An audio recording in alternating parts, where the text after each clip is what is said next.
Nessa segunda-feira, Pai, 19 de maio. Senhor, ao Senhor, Pai.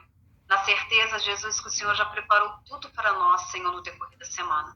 Obrigada, Senhor, pela Tua presença. Obrigada, Senhor, pelos livramentos. Obrigada, Senhor, pelo Teu cuidado. Obrigada, Pai, pelo Teu amor.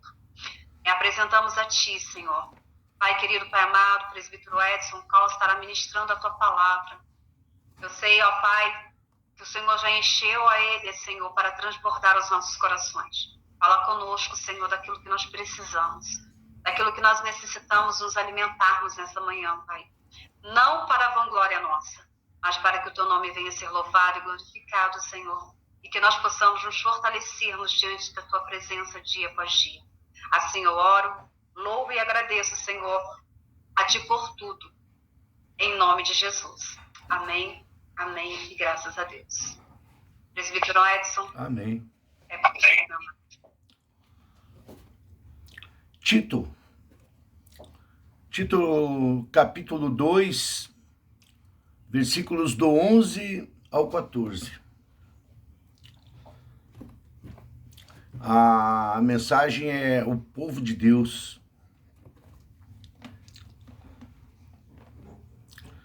Porque a graça de Deus se há manifestado, trazendo salvação a todos os homens, ensinando-nos que, renunciando à impiedade e às concupiscências mundanas, vivamos neste presente século sóbria, justa e piamente, aguardando a bem-aventurada esperança e o aparecimento da glória do nosso grande Deus e nosso Senhor Jesus Cristo, o qual se deu a si mesmo por nós, para nos remir de toda iniquidade e purificar para si um povo seu, especial e zeloso de boas obras.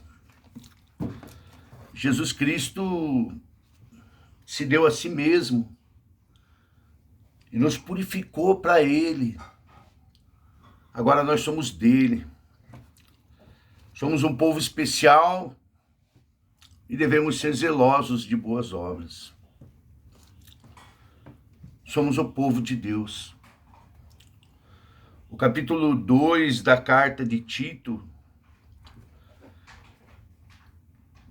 o apóstolo Paulo exorta o seu filho na fé a ensinar a sã doutrina para a igreja. O jovem Tito foi a Creta.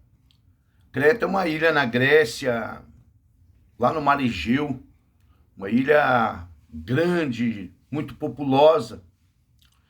E Tito tinha a missão de organizar as igrejas naquela ilha, lutar contra os falsos ensinos, contra os falsos mestres que estavam enganando os crentes daquelas cidades, e dar instruções à igreja acerca da conduta adequada, como um cristão verdadeiro deve viver.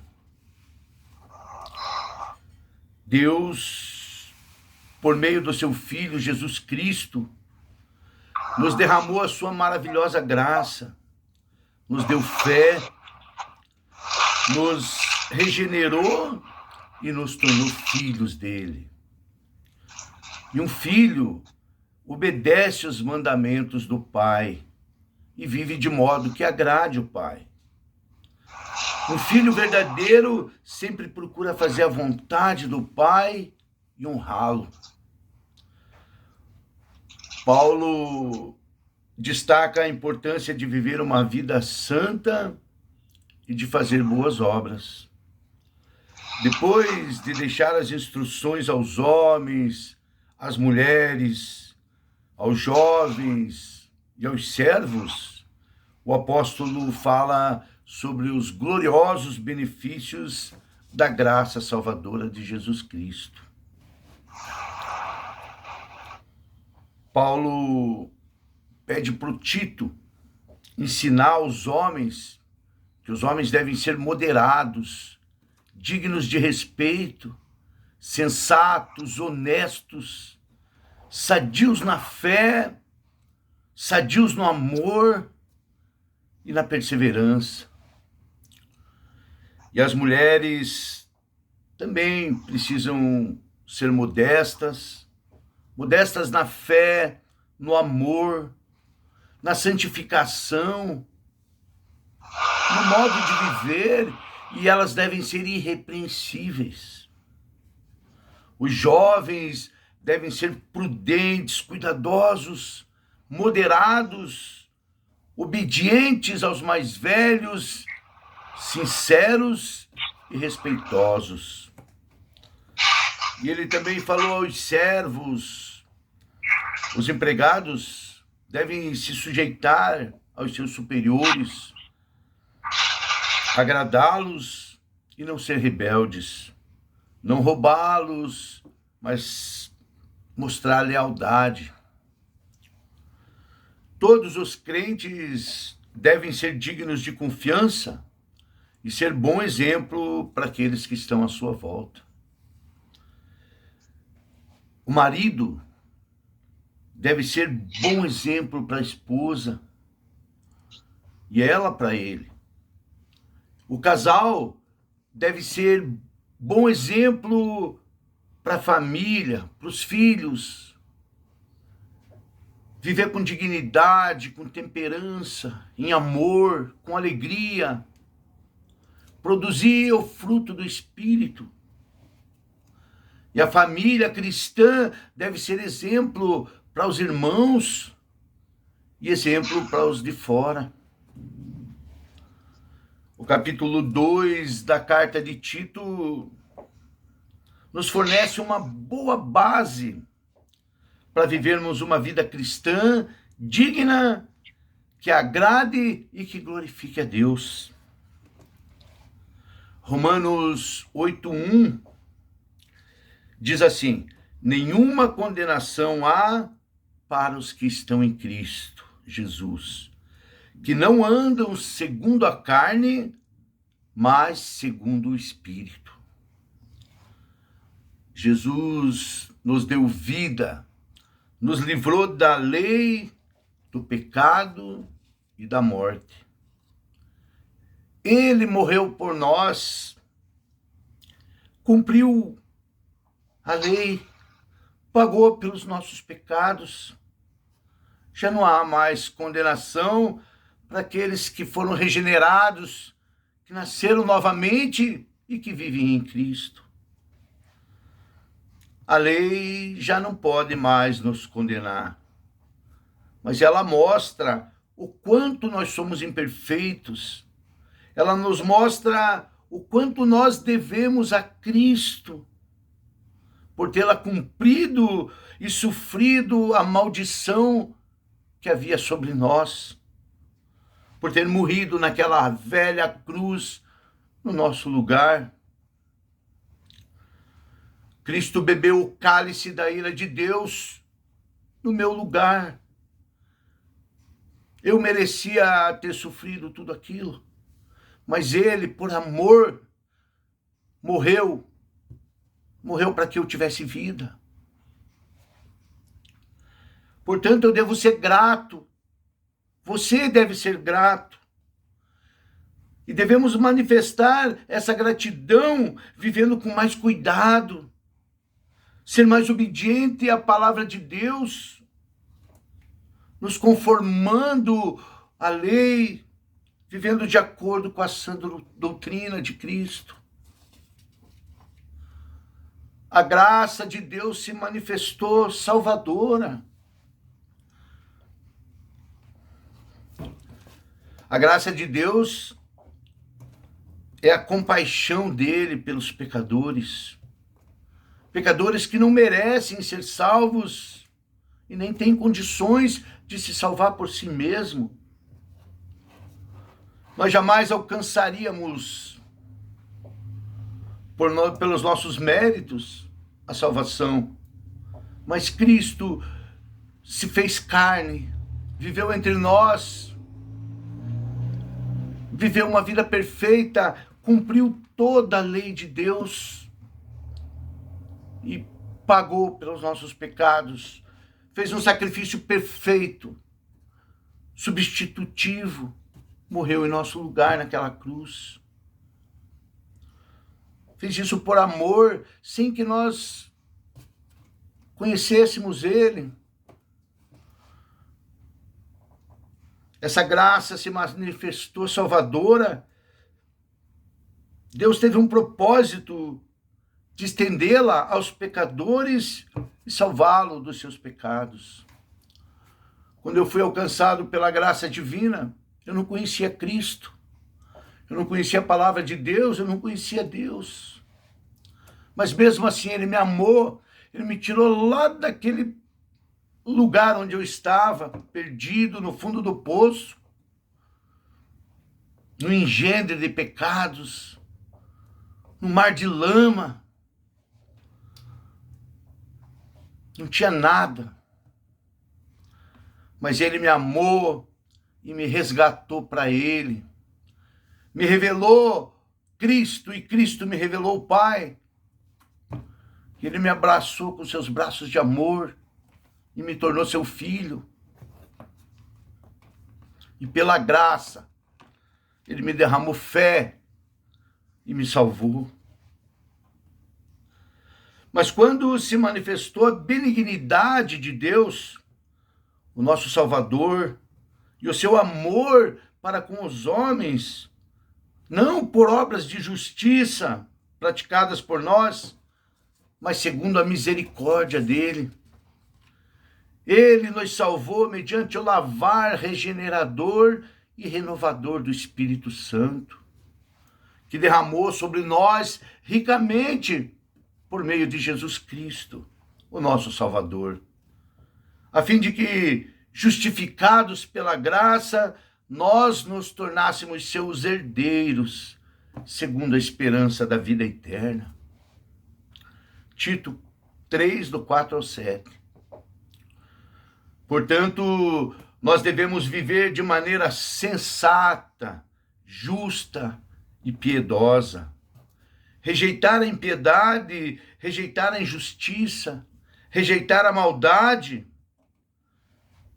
que são as características da maioria dos homens. Mas nós somos diferentes. Somos um povo remido, escolhido. E Cristo morreu por nós para que fôssemos parte da família de Deus, o povo de Deus. Um povo diferente, zeloso de boas obras. Um povo especial. Seus filhos. Nós somos membros do corpo de Cristo. Nós somos a igreja, a noiva do Cordeiro. Estaremos com Ele naquele dia, nas bodas. Que dia maravilhoso que será aquele. Devemos esperar com alegria a vinda de Jesus Cristo. Enquanto isso, a Bíblia nos ensina a viver de modo digno, honesto, buscar santificação e fazer boas obras. E além disso, viver pela fé, com alegria, esperar com alegria a gloriosa manifestação do nosso grande Deus e Salvador Jesus Cristo. Naquele dia, Ele aparecerá no céu, vindo sobre as nuvens com poder e grande glória. Reunirá seus escolhidos pelos 4 cantos do mundo. Nos levará com Ele. Estaremos no seio de Cristo, nos deleitando com a presença do nosso Salvador. Jesus Cristo morreu pelos nossos pecados, nos salvou do castigo eterno. Morreu, foi morto, sepultado, desceu ao Hades, mas ao terceiro dia Ele ressuscitou, venceu a morte e satisfez a justiça divina. Jesus Cristo é o Senhor tanto dos vivos quanto dos mortos. Ele reina sobre tudo e reina sobre todos. Cristo reina sobre o mundo e sobre a igreja. Ele é o cabeça da igreja. Ele que justifica e vivifica o seu povo. Mantém, ele apoia, ele santifica. Ele derrama bênçãos sobre bênçãos e nos enche de misericórdia. Um dia ele voltará para julgar todos aqueles que não creem nele.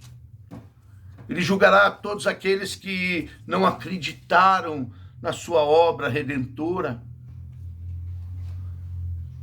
Mas para nós que somos filhos, nós que cremos, nós que vivemos pela fé, qual é o consolo que a volta de Cristo pode nos trazer? Mesmo nas dificuldades, em meio a doenças, problemas e até na miséria, o crente deve esperar de cabeça erguida o justo juiz que virá do céu. Jesus Cristo se apresentou ao tribunal de Deus em meu lugar, no teu lugar. Pagou pelos meus pecados e pelos teus pecados, e tirou de nós toda a maldição que havia. Nós estávamos perdidos, éramos inimigos de Deus, estávamos afastados, destituídos da glória do Pai. Mas Jesus Cristo nos uniu ao Pai, trouxe paz. E ele lançará na maldição eterna, na condenação eterna, todos os nossos inimigos. Mas levará para si mesmo, junto com todos os eleitos, para a glória celestial, aqueles que são dele. Jesus morreu por nós e nos substituiu naquela rude cruz. Pelo seu sangue, ele nos remiu e nos resgatou para ele. Cristo se deu a si mesmo por nós. Se entregou voluntariamente por amor. Esse versículo 14, o qual se deu a si mesmo por nós, para nos remir de toda iniquidade e purificar para si um povo seu, especial e zeloso de boas obras. Nesse versículo, Jesus Cristo nos ensina 2 propósitos para a morte dele. Primeiro, para nos remir de toda iniquidade, lavar todos os nossos pecados, nos purificar, nos libertar. Isso serve individualmente para cada um de nós. Pelo sangue de Cristo eu sou liberto dos meus pecados. E em segundo propósito de Deus, é purificar para si mesmo um povo seu, exclusivamente seu. Cristo nos purifica para que juntos sejamos o seu povo, a sua igreja, que sejamos membros do seu corpo e que possamos fazer boas obras. Jesus Cristo nos purifica individualmente para pertencermos a um povo, à igreja.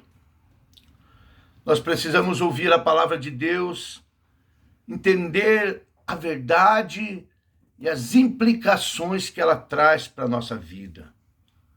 Devemos analisar a nossa vida, o que fazemos, o que pensamos, como falamos, confrontar o nosso pecado todos os dias, pedir perdão a Deus e lutar contra esses pecados.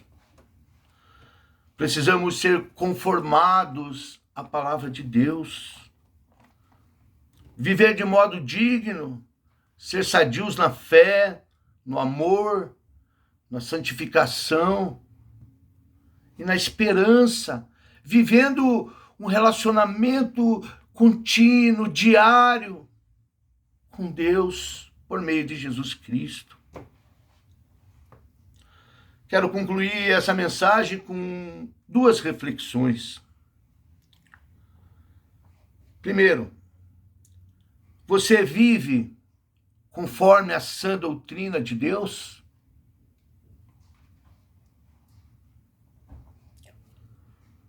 Segundo, o mundo é cercado de vícios, álcool, drogas, prostituição, pornografia. Nosso país é um país depravado, mas Deus nos chama para viver de maneira sóbria, para vivermos com equilíbrio, com sobriedade, para sermos temperantes. Eu te pergunto, você tem vivido de maneira sóbria, honesta, equilibrada? A graça que foi derramada sobre a tua vida tem te ensinado a viver de modo digno? A graça te transformou? Nós vivemos no mundo, mas nós pertencemos a Cristo. Sejamos seus imitadores, sejamos santos, façamos a vontade do nosso Pai, do nosso Deus, e vivamos para a glória dele. Porque dele, por ele e para ele são todas as coisas. A ele toda a honra e toda a glória eternamente. Amém? Que Deus abençoe a todos e essa reflexão que eu queria fazer hoje. Glória a Deus. Glória a Deus. Amém, amém. Glória a Deus. Que palavra, né?